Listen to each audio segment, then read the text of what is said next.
Keeping Precepts, the foundation for lasting blessings.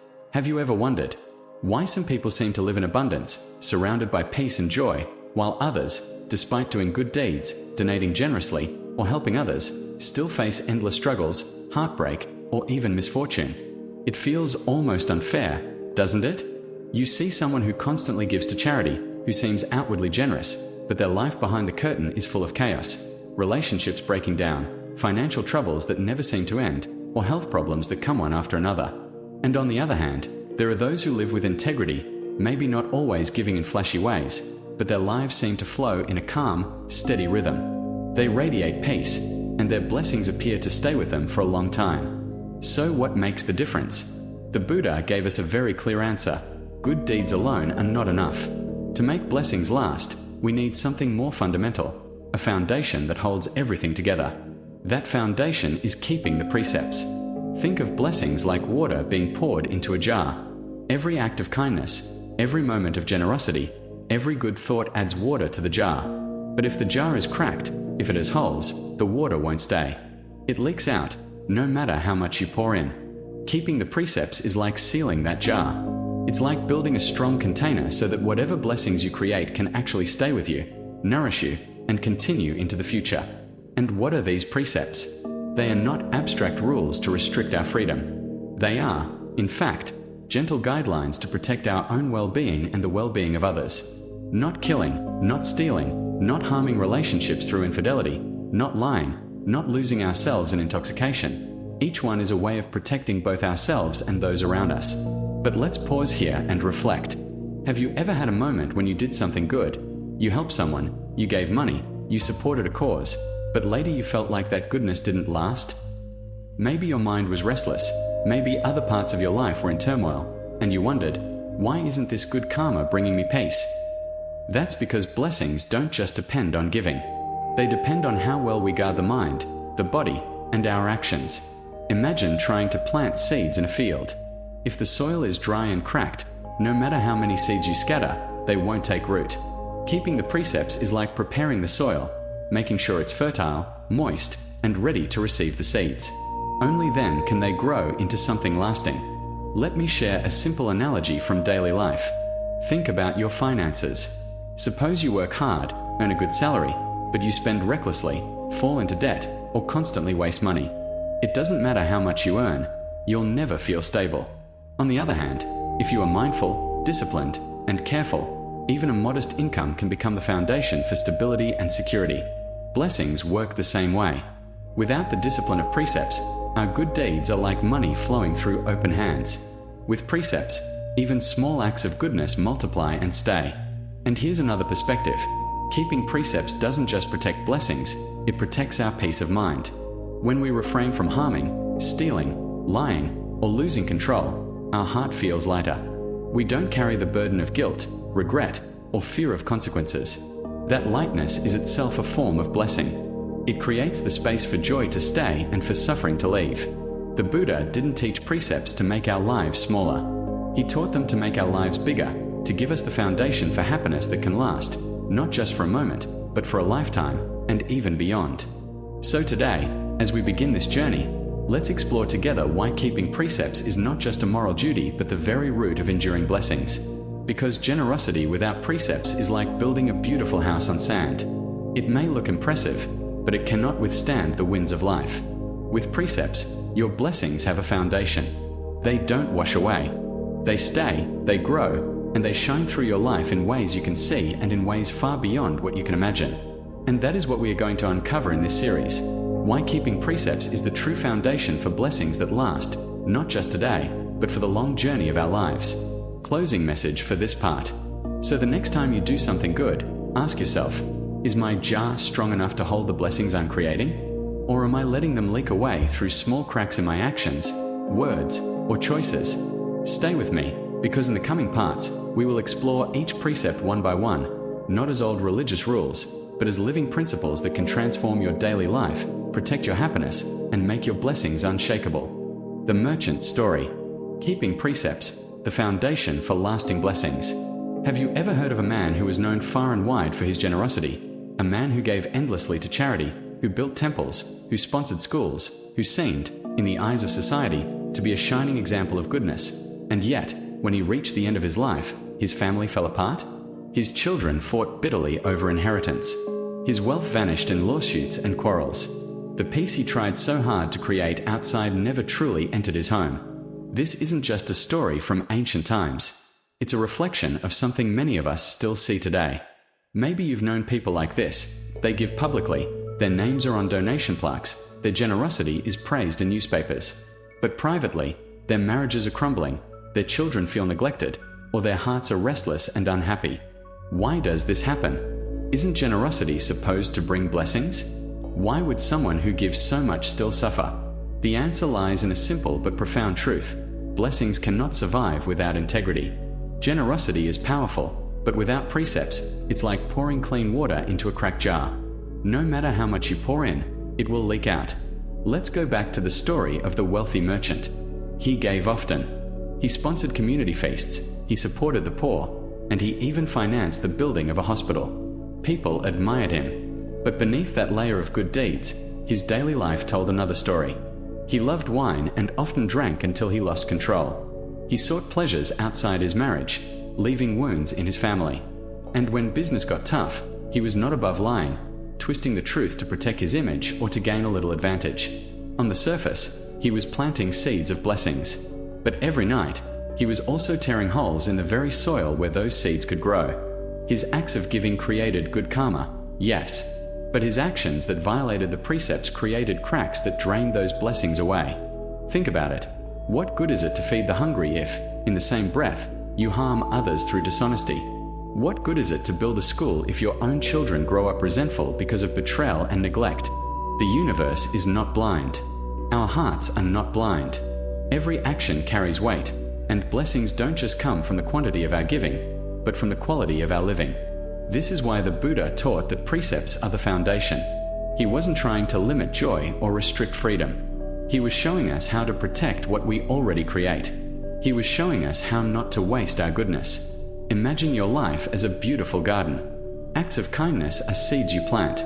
But if you don't fence your garden, what happens? Animals come and eat the sprouts. The wind scatters the soil. All your effort goes to waste. The precepts are that fence. They don't stop you from planting. They don't make the garden smaller. They protect it, so that the seeds you've planted can grow tall and strong. Now let's return to that merchant at the end of his life.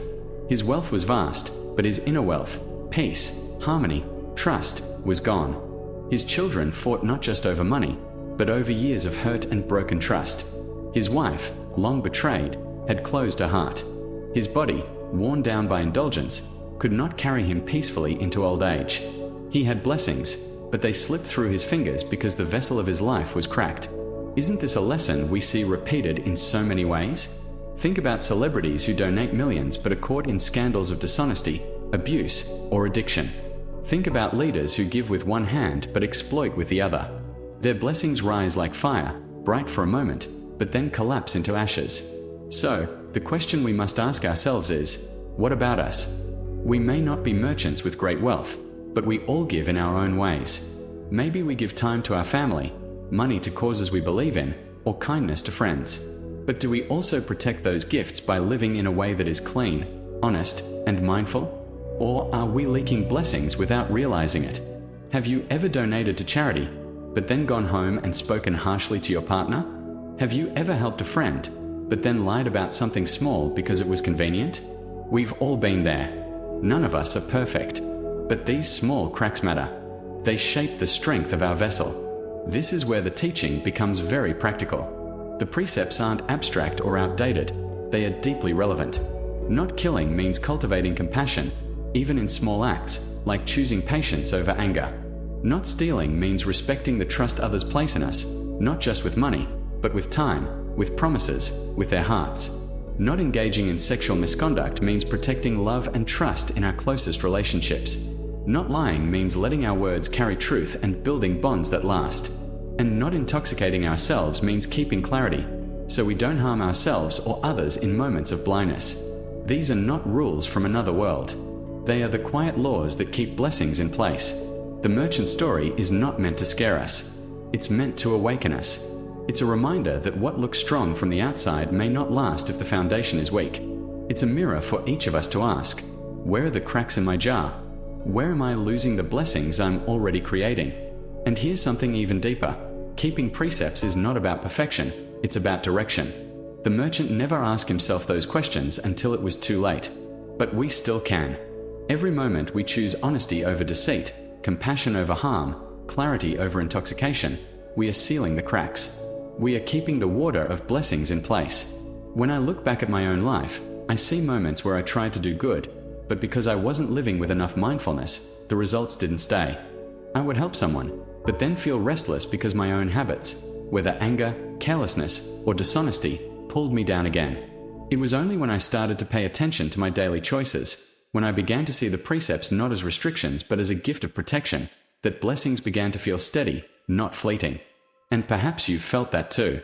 That sense of peace when you know you didn't just give, but you gave without contradiction. That sense of lightness when your actions align with your words, when your outer goodness is matched by inner integrity. That is when blessings stay. That is when they become part of who you are, not just something you do. So let us carry this story of the merchant not as a tale of sorrow, but as a compass. It shows us that to keep blessings for a lifetime, and beyond, we must begin with the cleanliness of body, speech, and mind. We must guard our actions, not to limit ourselves, but to set ourselves free from regret, from loss, from the endless leaking away of what we've worked so hard to build. Because in the end, it's not how much we give that matters most, but how whole our vessel is when we give. So remember, generosity fills the jar, but precepts keep it whole. If we want our blessings to last, not just for a season, not just for show, but for a lifetime, we must first live cleanly in body and mind. And in the next part, we'll go even deeper. We'll begin exploring the very first precept, the one that forms the seed of compassion, not taking life. Why does sparing even the smallest creature matter so much? And how does it shape the blessings of our own life? Stay with me, because the journey has just begun. The first precept, not taking life. Keeping precepts, the foundation for lasting blessings. Have you ever paused to notice the life of a small creature? The way it carries food back to its colony, the way a bird gently feeds her chicks, or the way even a tiny fish struggles to swim upstream. Every being, no matter how small, clings to life. And yet, in our busy human lives, it's so easy to forget this truth. Here's the hook I want you to reflect on. A single small life can shape the vast blessings of our own. It sounds simple, maybe even poetic, but it carries a truth as deep as an ocean. Because the way we treat life, the way we honor or disregard it, does not only affect others. It shapes the very quality of our own blessings, our own peace, and even our own longevity. Why life matters. The Buddha placed not taking life as the very first precept, the cornerstone of moral living. Why? Because life is the most precious gift any being possesses. Everything else, wealth, relationships, possessions, depends on it. To destroy life is to take away the one thing that cannot be replaced. And when we choose not to kill, we are not simply avoiding harm. We are cultivating compassion. We are planting seeds of kindness that ripple outward, creating an environment of trust, safety, and harmony. Think about it. When you're around someone who is gentle with life, who won't even carelessly swat a bug, you feel at ease. You know they are safe. You know they won't harm you. That energy radiates. It's subtle, but it's powerful. On the other hand, someone who kills easily, whether through anger, cruelty, or carelessness, creates an energy of fear. Even if they give in other ways, their blessings don't last, because deep inside, they've planted seeds of harm. The drain of violence. Many of us may say, but I don't kill. I'm not violent. And maybe that's true. But have we ever harmed with our words, our judgments, or even our choices of consumption? Every time violence is encouraged, even indirectly, it shapes the field of our blessings. Eating meat, for example, doesn't make us evil, but it does connect us to systems of killing. Supporting industries that exploit animals or destroy habitats does the same. The point is not about guilt, but about awareness. Are we contributing to harm, or are we stepping toward compassion? Because here's the spiritual law: killing depletes blessings quickly. You may give, you may donate, you may even meditate, but if your life causes harm to others, the blessings you've built will leak away. Just like pouring water into a jar with cracks, as we discussed before. Seeds of compassion. Now let's look at the opposite.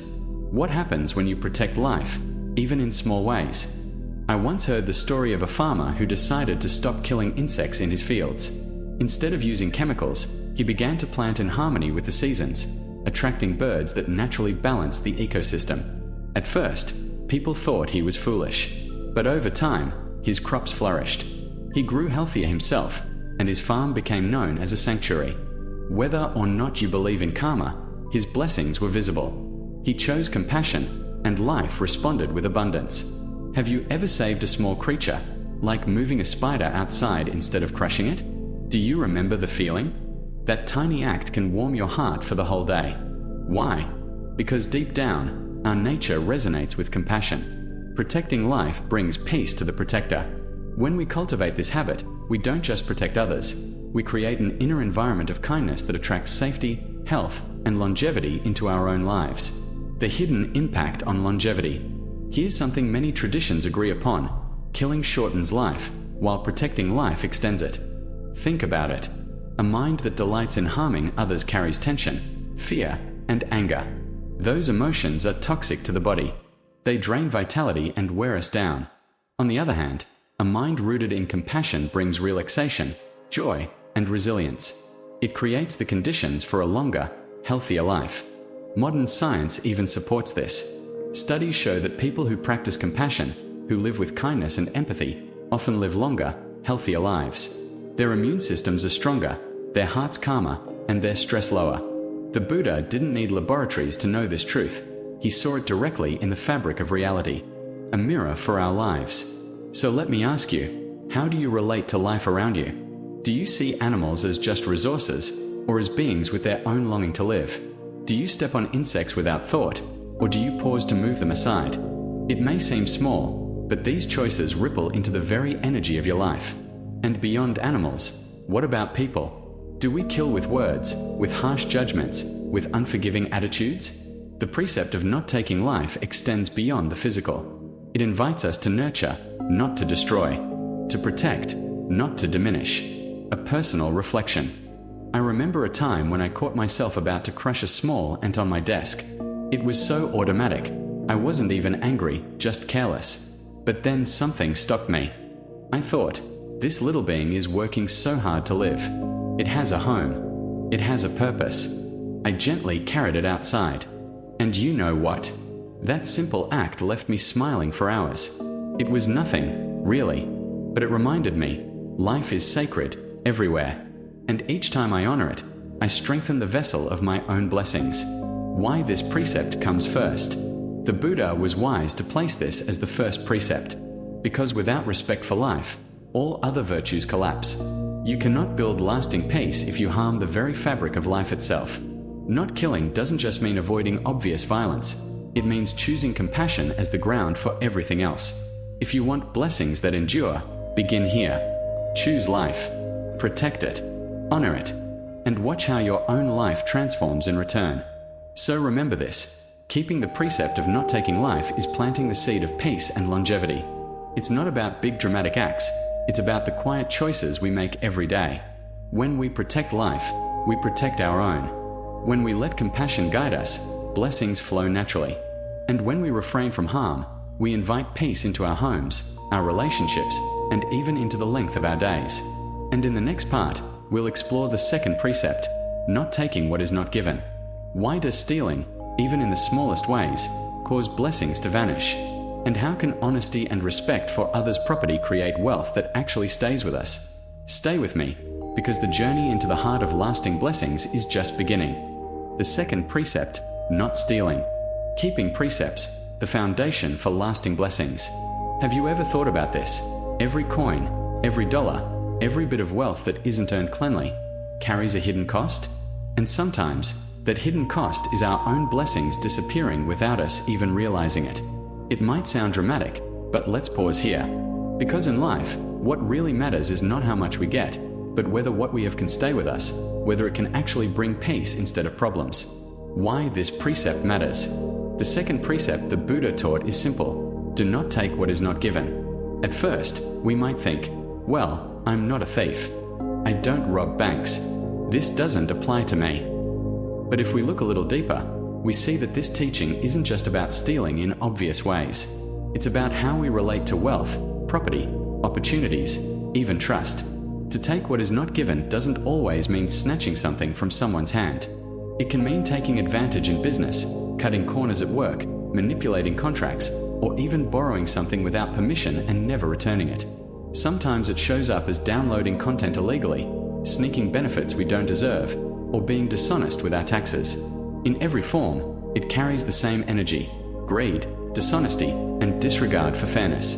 And here's the thing: blessings can't take root in such soil. The fragility of unclean wealth. Imagine this: a man builds his fortune through shady deals.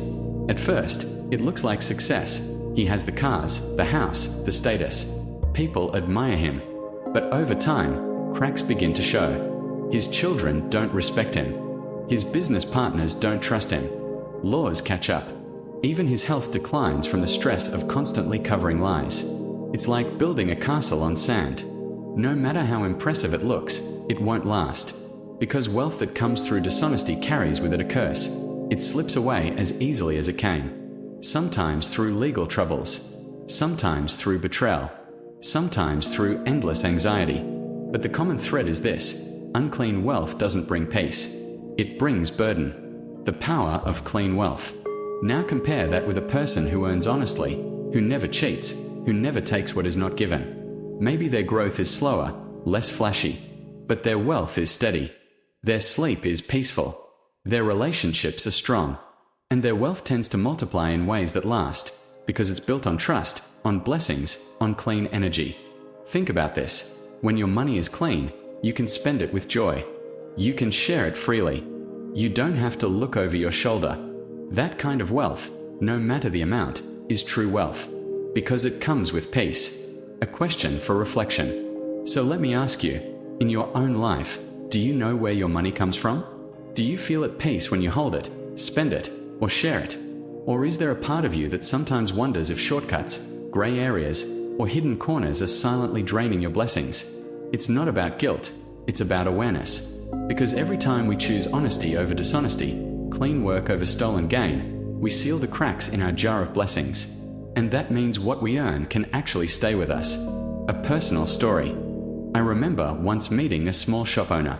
His store was modest, nothing fancy, but he had a glow about him, like peace was his real treasure. I asked him his secret. He smiled and said, "I never cheat anyone, even by a penny. Some days I make little, some days I make more, but I never go to bed worried. And somehow, my needs are always met." That struck me deeply, because in a world that often glorifies speed and shortcuts, here was a man whose wealth was not flashy but deeply secure. Not because of numbers in his bank account, but because of the blessings that flowed from living cleanly. Stealing isn't just about objects. The Buddha's teaching also points us towards subtle forms of stealing. Wasting someone's time unnecessarily can be a kind of theft. Taking credit for another's work is stealing honor. Using resources meant for the community for personal gain is another form. And when we step back, we see that not stealing is about far more than property. It's about respect. Respect for others, respect for fairness, respect for the flow of blessings in the world. The energy of honesty. When you live without stealing, consciously or unconsciously, you send a message to the universe: I trust life. I trust that what is meant for me will come to me honestly. That energy is magnetic. People trust you. Opportunities come your way. And even when wealth comes slowly, it's wealth that stays. Because in truth, it's not about how much you gather, but whether you can hold on to it. Without this precept, blessings leak away. With it, blessings stay and multiply. Modern reflections. In our modern world, this precept is more relevant than ever. With digital information, social media, and instant access, temptation to take what isn't ours is everywhere. Music, movies, software, just a click away. But every time we choose respect over taking, we strengthen our blessings. And in workplaces, where competition can push people to step on others, the ones who stand out in the long run are often those who stay honest, who refuse to take shortcuts, who build trust instead of stealing credit. It's a quiet power, and it lasts. The blessings of integrity. At the heart of this precept is one word: integrity. Integrity is invisible, but people feel it. It builds a reputation that no money can buy. It invites respect, stability, and peace. And it is the foundation for blessings that don't just come, but stay. So, when you think of wealth, don't just ask, how much do I have? Ask, how clean is it? How much peace does it carry? So here's the heart of the teaching. Wealth that comes from stealing drains blessings. Wealth that comes from honesty preserves them. If we want our fortunes to last, if we want peace alongside prosperity, the path is clear. Do not take what is not given. Live with integrity. Earn with honesty. And then watch as your blessings stay with you, not just in your bank account, but in your relationships, your reputation, and your peace of mind. And in our next part, we'll move to the third precept, not engaging in sexual misconduct. Why does desire, when left unguarded, tear apart families, trust, and even blessings? And how can respecting boundaries in love create harmony that endures? Stay tuned, because the journey into lasting blessings is only deepening. The third precept, sexual integrity. Keeping precepts, the foundation for lasting blessings. Hook, opening thought. Love can be the deepest source of happiness, or the very fire that burns away all of our blessings. We've all seen it, haven't we? A beautiful family destroyed by infidelity. A marriage shattered by betrayal. The wealth, the home, even the friendships, swept away like dry leaves in a storm. And yet, on the other side, we've also seen couples who stay faithful through decades, who grow old hand in hand, their children secure, their lives peaceful. So what makes the difference? It comes down to this third precept: do not commit sexual misconduct. The precept explained. At its core, this precept is not about condemning desire. Desire is human. Love is beautiful. The Buddha never denied that. But what he saw clearly is that when desire is not guided by integrity, it quickly becomes destructive. Sexual misconduct, cheating, adultery, exploiting someone's trust, breaking the sacred bond of a relationship, create some of the deepest wounds in life.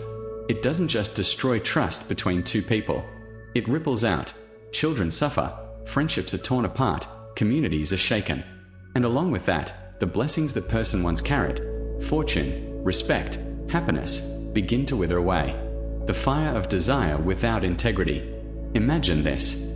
A man spends years building his business. He becomes wealthy, respected, admired.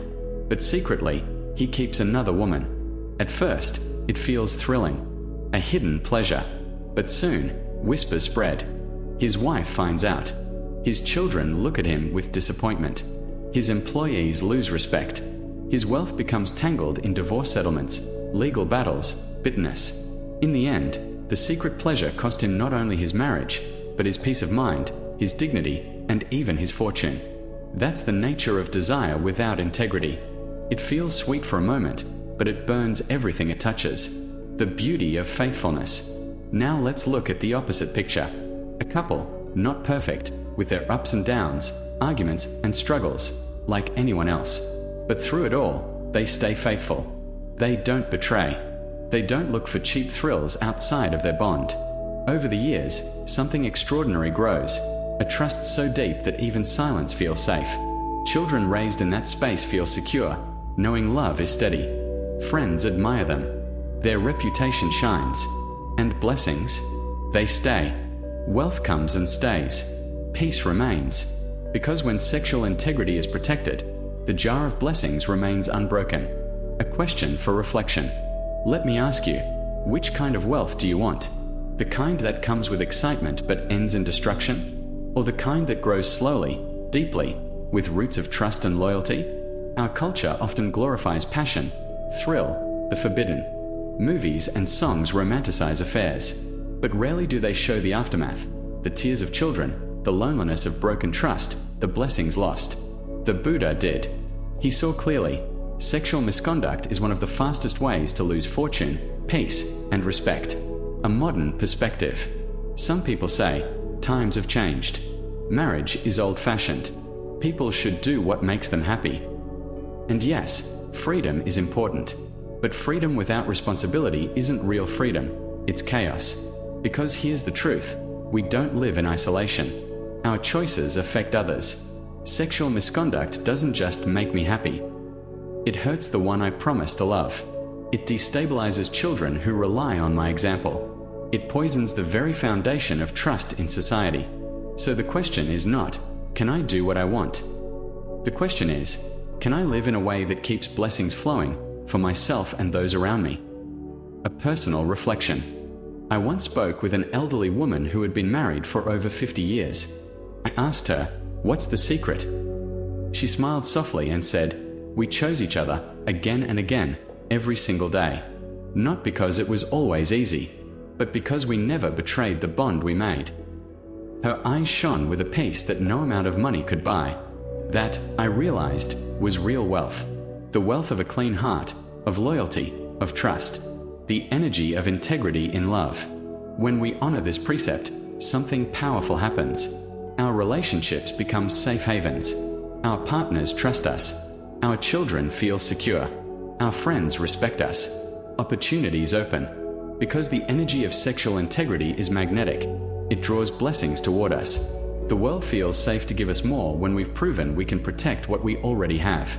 But when we betray, when we cheat, when we exploit, blessings flee. Even if we think we've gained something, we are actually bleeding wealth, respect, and peace without realizing it. The spiritual law. The Buddha compared it to this. Sexual misconduct is like building a house on sand. No matter how beautiful the design, no matter how expensive the furniture, it will collapse. But fidelity, honesty, integrity, they're like rock. Build on them, and storms may come, but the house will stand. This isn't just about religion. Even in modern psychology, studies show infidelity is one of the most traumatic wounds a person can experience. Trust, once broken, is painfully hard to rebuild. And so, the spiritual law and the psychological truth meet here. Without integrity and love, life itself cracks. The deeper meaning of love. So perhaps love isn't just about passion. Perhaps it's about responsibility, about protection, about building a sanctuary where blessings can flourish. And perhaps the greatest gift you can give your partner, your children, your family, isn't diamonds or cars or vacations. It's your integrity, your promise kept. Because that's the foundation on which happiness lasts. So here's the essence. Sexual misconduct burns blessings. Faithfulness protects them. Love without integrity is like fire. It gives warmth for a moment, but burns the house down. Love with integrity is like sunlight. It nourishes, it lasts, it makes life flourish. If you want blessings that endure, if you want peace alongside passion, if you want wealth that remains, then honor this third precept. Be faithful, be true, be clean in love. And in our next part, we'll explore the fourth precept, truthful speech.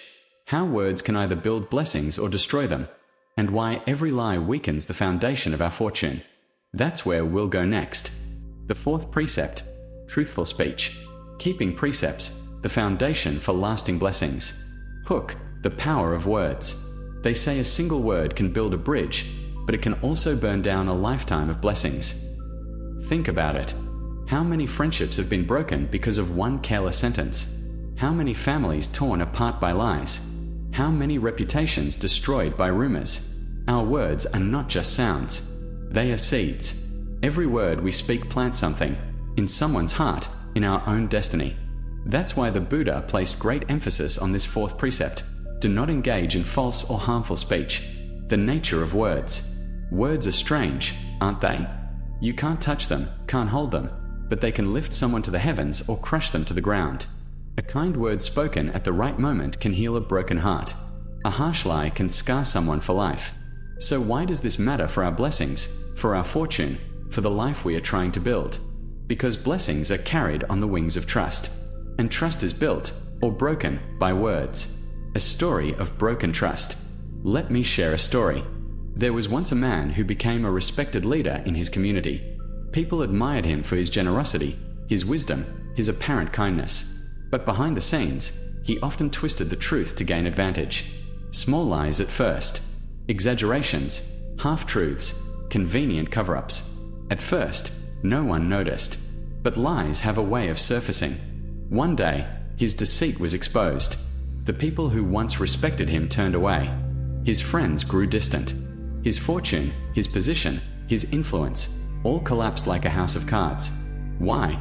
Not because he lacked talent, not because he lacked wealth, but because he lacked truth. A single lie may feel harmless, but every lie chips away at the container that holds our blessings. Eventually, nothing remains. The beauty of truth. Now picture the opposite. A woman, simple, not particularly wealthy, not particularly powerful, but her words are gold. She never lies, never flatters falsely, never spreads harm. People know, when she speaks, you can trust her. And because of that, she becomes a pillar in her community. Friends seek her counsel. Strangers feel safe with her. Opportunities flow to her. Her reputation is unshakable. Why? Because truth has a magnetic power. It draws trust, and with trust comes respect, love, and enduring fortune. A reflection for you. So let me ask you, when people hear your words, do they feel safer, or do they feel suspicious? If every word is a seed, what garden are you planting? Lies may feel convenient in the moment, but they're like weeds. They spread, they choke, they eventually kill the good things we've worked so hard to grow. Truth, on the other hand, may feel harder at first, it may even be uncomfortable, but it plants trees that bear fruit for a lifetime. Why lies destroy blessings? The Buddha compared it to this. Telling lies is like pouring water into a cracked jar. No matter how much you pour, it never stays. In the same way, a liar may accumulate wealth, friendships, influence, but none of it lasts. Because when the crack of dishonesty is there, everything leaks away. And it's not just spiritual teaching. Modern life proves this too. How many leaders have fallen overnight because of dishonesty? How many companies collapsed because trust was broken? The truth is, a lie may win you something for a day, but it will cost you everything in the long run. The 4 kinds of harmful speech. The Buddha also spoke of 4 ways words can harm us and others. False speech, telling lies. Harsh speech, words meant to wound. Divisive speech, gossip that splits people apart. Idle chatter, meaningless talk that wastes time and energy. Every one of these drains our blessings. Every one of these leaves cracks in our jar. But when we practice truth, kindness, and purpose in our words, the jar stays whole. Blessings remain. A personal memory. I remember once, years ago, I lied to a close friend. It wasn't big, at least I thought so. Just a small excuse to cover up something I didn't want to admit. But later, he found out. And the look on his face, it wasn't anger. It was disappointment. That hurt more than anything. Because in that moment, I realized, trust, once broken, doesn't come back easily. From that day, I made a quiet vow, better to speak a truth that's uncomfortable than a lie that feels convenient. Because the lie may ease me for a moment, but it will cost me my peace. The energy of honest speech. When we speak truth, something shifts inside us. Our mind feels lighter. Our heart feels clean. And others can feel it too. They may not always like what we say, but they will respect us. And respect is one of the most precious forms of blessing there is. Think about the people you trust most in your life. It's not because they're perfect. It's because they're honest. You know their words are real. And that is why you feel safe around them. A practical challenge. So here's a challenge. For just one day, notice every word you speak. Ask yourself, is it true? Is it kind? Is it necessary? If the answer is no, let it go. You may be surprised how much unnecessary talk we use. You may notice how tempting small lies can be, but you'll also notice the peace that comes with truth. That peace is a blessing. That peace is wealth. The deeper spiritual meaning. Ultimately, this precept isn't just about avoiding lies. It's about aligning our inner world and outer world.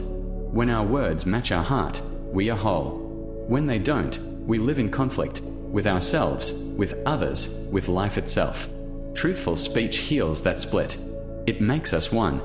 And when we are whole, blessings can flow freely. Closing message of part 6. So remember this, a lie may win you the moment, but it will steal your blessings for a lifetime. Truth may feel harder, but it is the seed of trust, respect, and lasting fortune. As the saying goes, speak only if it improves upon the silence. Because every word matters. Every word builds something. Choose to build bridges, not burn them. And in the next part, we'll explore the 5th precept, mindfulness with substances. Why intoxication weakens not only our mind, but our very foundation of blessings. That's where we'll go next. The 5th precept, freedom from intoxication. Keeping precepts, the foundation for lasting blessings. Hook, the fragility of self-control. They say one drink won't hurt, but one cup of wine has the power to shatter a lifetime of discipline. Pause and think about that. How many lives have been derailed not by a single great tragedy, but by a slow slide into intoxication? How many families broken, careers ruined, friendships lost, all beginning with something as simple as a drink, a pill, a puff, a moment of carelessness? The Buddha understood this deeply. That's why the fifth precept is so clear. Avoid intoxicants, avoid addiction. Because once the mind is clouded, everything else, every virtue, every blessing, can collapse. The root of the teaching. Why does this matter so much? Because our mind is the foundation of everything. It's the driver of our choices, the guardian of our morals, the vessel of our wisdom. And intoxicants, whether it's alcohol, drugs, or even compulsive habits like gambling or endless scrolling, cloud the mind. They weaken self-control. They lower awareness. And when awareness is gone, mistakes follow. Think about it. How many crimes, how many betrayals, how many acts of violence happen under the influence? How many people say, "I didn't mean to, I wasn't myself," but the damage is done.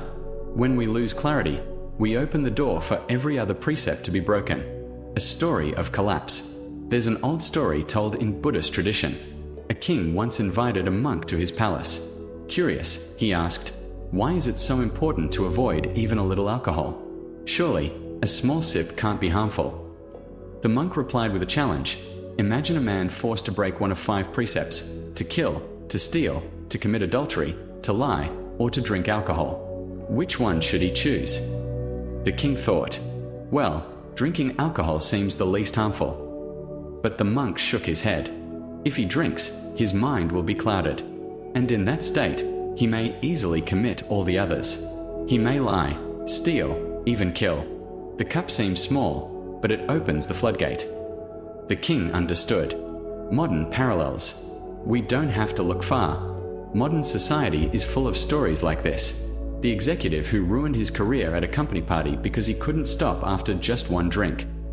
The young driver who told himself he was still fine to drive, but whose intoxication cost a life and his freedom. The parent who slowly became absent, not because they didn't love their children, but because alcohol or drugs took priority over presence. Each story begins so small, so innocent, but every cup, every pill, every high weakens the fortress of awareness. And without awareness, we fall. The false promise of escape. Why do people turn to intoxication? Because life is heavy. Because pain is real. Because stress is suffocating. And a drink, a pill, a smoke, they seem to offer relief. For a moment, the burden feels lighter. For a moment, the noise in the head quiets down. But it's a false promise. It doesn't solve the problem, it just numbs it. And when the numbness fades, the pain is still there, often heavier than before. It's like covering a wound with perfume instead of healing it. It smells better for a while, but the infection spreads. A reflection for you. So let me ask you, when you're stressed, when you're lonely, when you feel overwhelmed, where do you turn? Do you reach for something to numb you? Or do you face it with clarity? It's not an easy question. And I don't ask it to judge, but to invite you to reflect. Because the choices we make in those fragile moments decide whether our blessings grow or fade. The true freedom of clarity. Here's the truth. Real strength is not the ability to escape, but the ability to stay awake. The person who resists intoxication doesn't live a life of restriction. They live a life of freedom. Freedom from being controlled by cravings. Freedom from the regret of bad decisions. Freedom from the slow erosion of dignity. It's like walking with a clear sky above you. No fog, no blur, no confusion. Every step is steady. Every choice is deliberate. And in that clarity, blessings flourish. Relationships deepen. Trust strengthens. Health endures. A personal memory. I remember once attending a wedding where the drinks flowed endlessly. Laughter filled the room, but I noticed something. As the night went on, the laughter grew louder, but the eyes grew emptier. People said things they regretted. Some stumbled. Some argued. A celebration of love slowly slid into chaos. And I thought to myself, what a fragile thing joy becomes when it's built on intoxication. Real joy should be clear, conscious, steady, not dependent on a bottle. That night stayed with me. Because I realized, intoxication doesn't add joy, it steals it, disguising theft as a gift. The spiritual cost. From a spiritual perspective, intoxication does something even deeper. It clouds our ability to see reality as it is. Buddhism teaches that awakening, enlightenment, peace, all of it depends on a clear mind. But if our mind is fogged by substances, how can we ever see clearly? It's like trying to look at the stars through a dirty window. The light is there, but the clarity is gone. When we let go of intoxication, we polish that window. We allow ourselves to see life in its true brilliance. A practical challenge. Here's a challenge for you. For the next 7 days, live with full awareness. No substances, no compulsive numbing behaviors. Just clarity. Instead of reaching for a drink when you're stressed, take a walk. Instead of drowning loneliness in distraction, sit with it, breathe, write, pray, meditate. Notice how your mind feels. Notice how your heart feels. You may find a strength in yourself that intoxication has been hiding from you. Closing message of Part 7. So remember this, a single cup can undo a lifetime of virtue. Intoxication doesn't just cloud the mind, it endangers every blessing we've worked so hard to build. But when we choose clarity, when we choose awareness, when we choose freedom from intoxication, we protect not only our fortune, but our very humanity. To keep blessings alive, the mind must remain awake. And in the next part, we'll bring everything together. Why these precepts are not just rules, but a map to lasting peace and prosperity. So stay with me. The journey is only deepening. Keeping the Precepts, preserving blessings beyond this life. Series, the foundation of lasting blessings. Hook, the continuity of blessings. They say wealth can be inherited, but blessings? Blessings follow us beyond death. Prosperity in this life is important, yes, but what about the next one? What if the choices you make today decide not only your present, but your future lives? Pause. Let that sink in. Because here's the truth.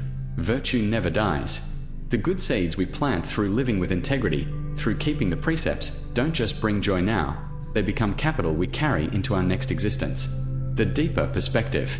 When we talk about blessings, or PHC, many people think of them as luck, like random fortune.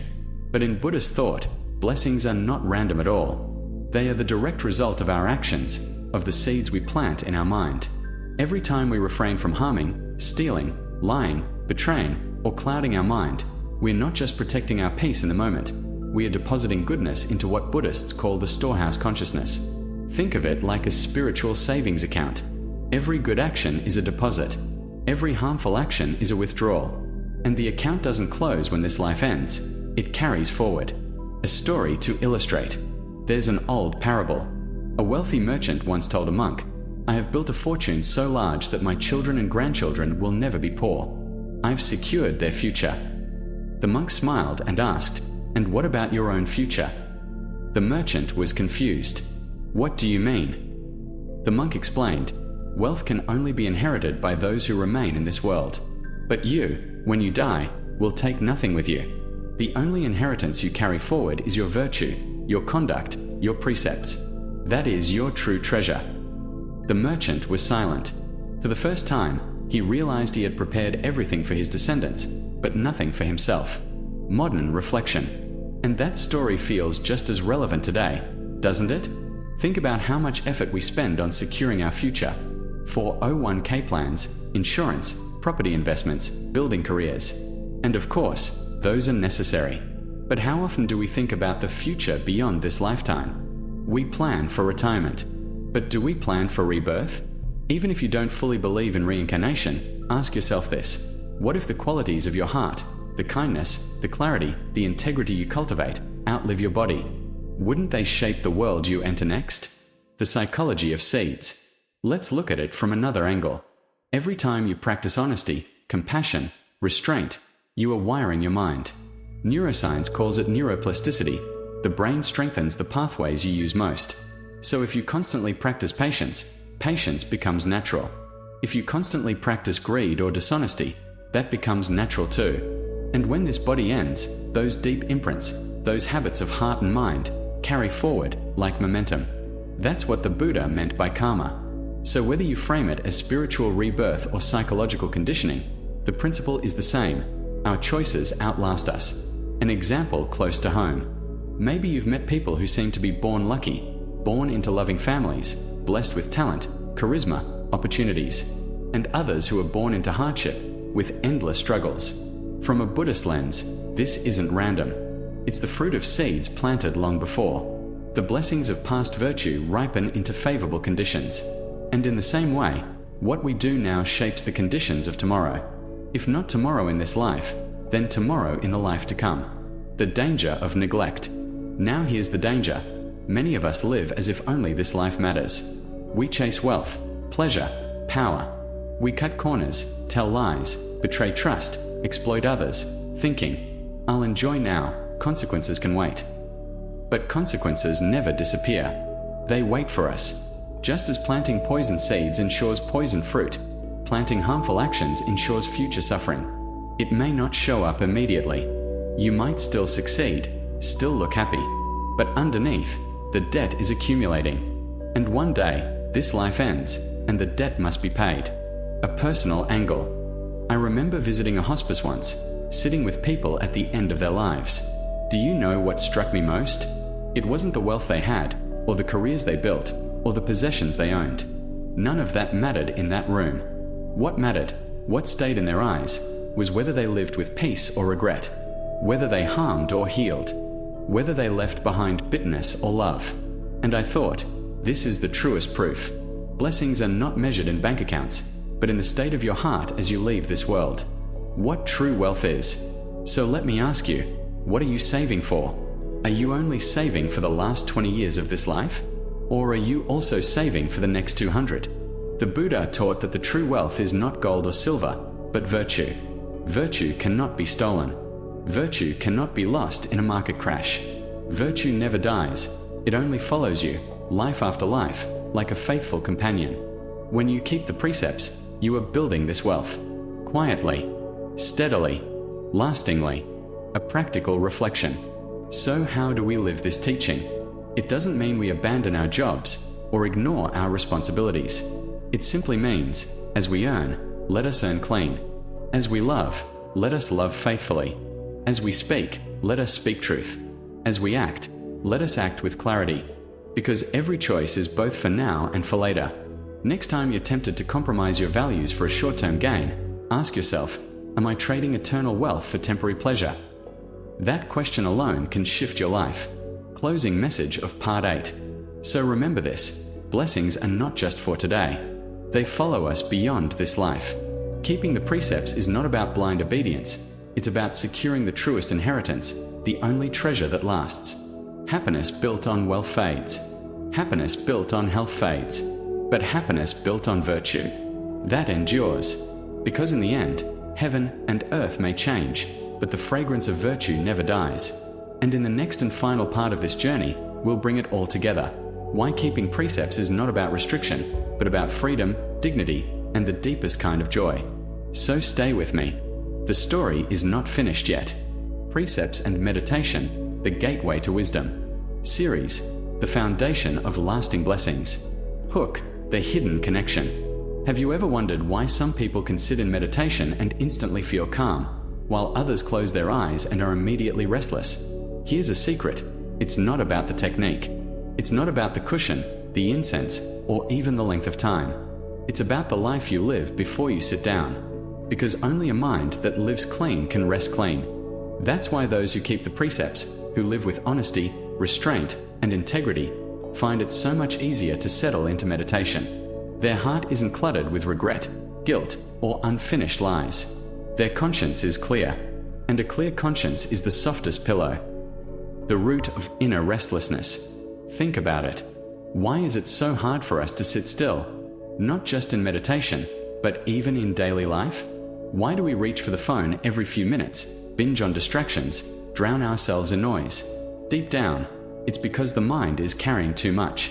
Broken promises, hidden guilt, small lies, selfish choices. We may think they're forgotten, but the mind remembers. And when you sit quietly, all of them come back to knock on your door.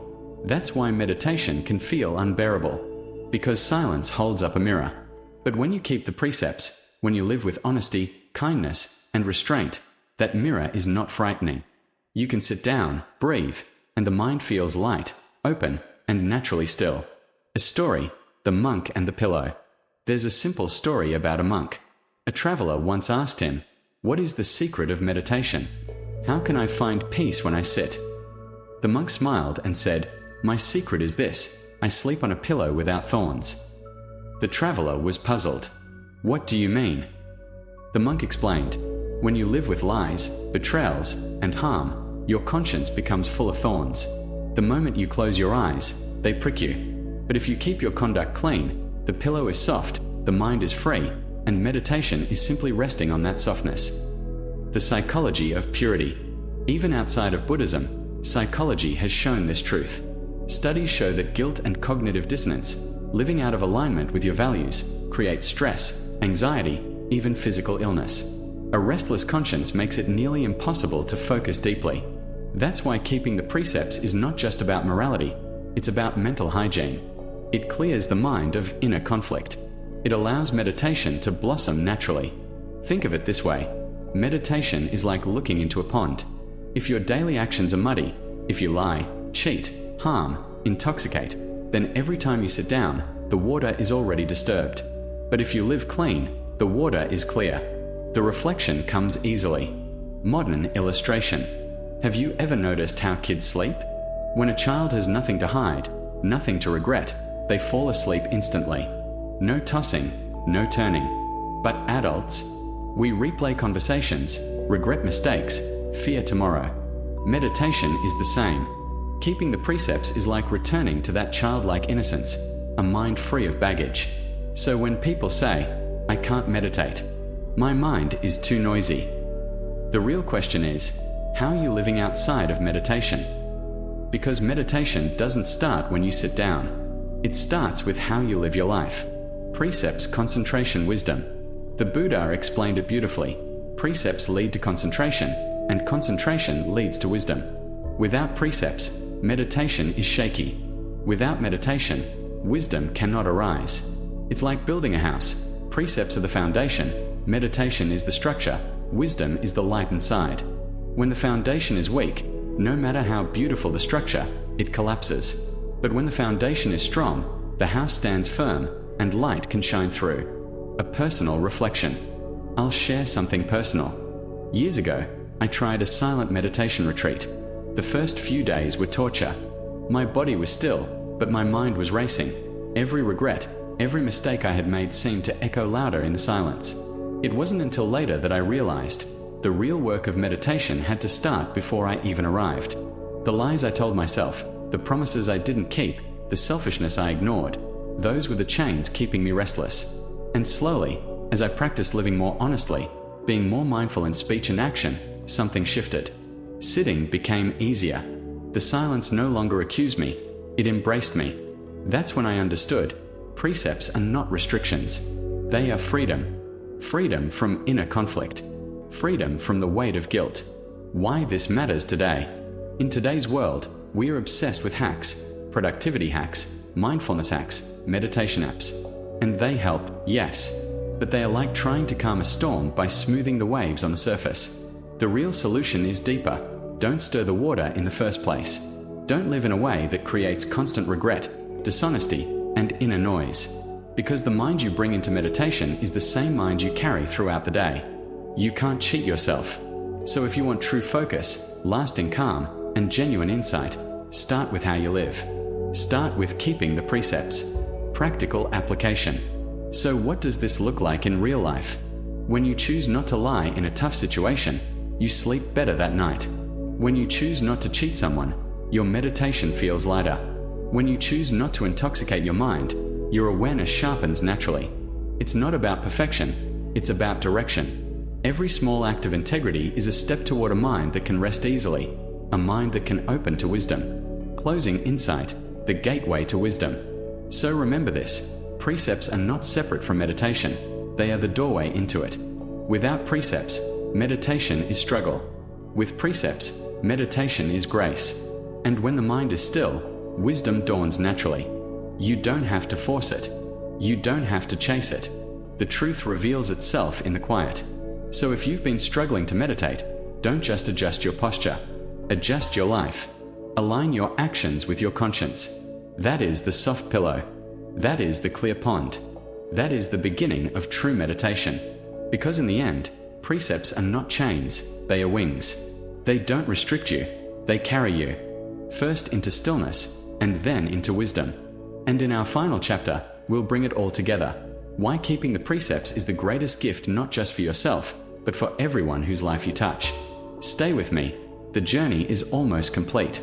The conclusion, preparing for the next step. Series, the foundation of lasting blessings. Hook, opening curiosity. So here's the question. After we've built the foundation by keeping the precepts, what comes next?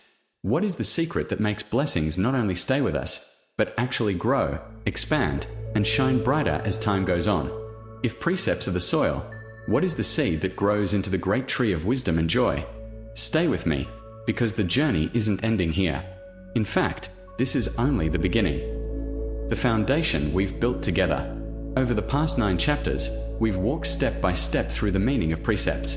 We've seen how honesty protects trust, how fidelity guards love, how compassion keeps life sacred, how sobriety sharpens awareness, and how each precept, like a brick, builds the foundation for a life of lasting peace and blessings. But precepts alone, while powerful, are not the end of the road. They are the ground we stand on. A house with only a foundation is still incomplete. To live fully, to experience the depth of human freedom, we need more. Precepts as the base of a pyramid. Think of a pyramid. At the base is morality, the precepts. Without it, the pyramid collapses. But above that, rising higher, are 2 great pillars, concentration and wisdom. Together, they lift us beyond just avoiding harm. They open the doorway into awakening, clarity, and freedom. So the question isn't, should I keep the precepts? The question is, what do I build on top of them? A story, the 2 farmers. Let me tell you a story. 2 farmers inherited the same piece of fertile land. The first farmer spent years clearing rocks, leveling the ground, preparing the soil, but then he stopped. He was proud of his work, but he never planted. The second farmer also prepared his soil, but then he planted seeds, watered them, nurtured them. And soon, his land blossomed into orchards, rice fields, and flowers. Both had fertile ground, but only one enjoyed the harvest. Precepts are like that. They make your soil fertile, clean, ready. But unless you plant, unless you practice meditation and cultivate wisdom, you won't taste the fruit. The role of meditation. So what happens after precepts? Meditation. When the mind is free from guilt and restlessness, it can settle naturally. And in that stillness, something extraordinary happens. Wisdom arises. Not book knowledge, not borrowed opinions, but direct seeing. A clarity that cuts through confusion like sunlight dissolving fog. Meditation is not about escape. It's about discovery.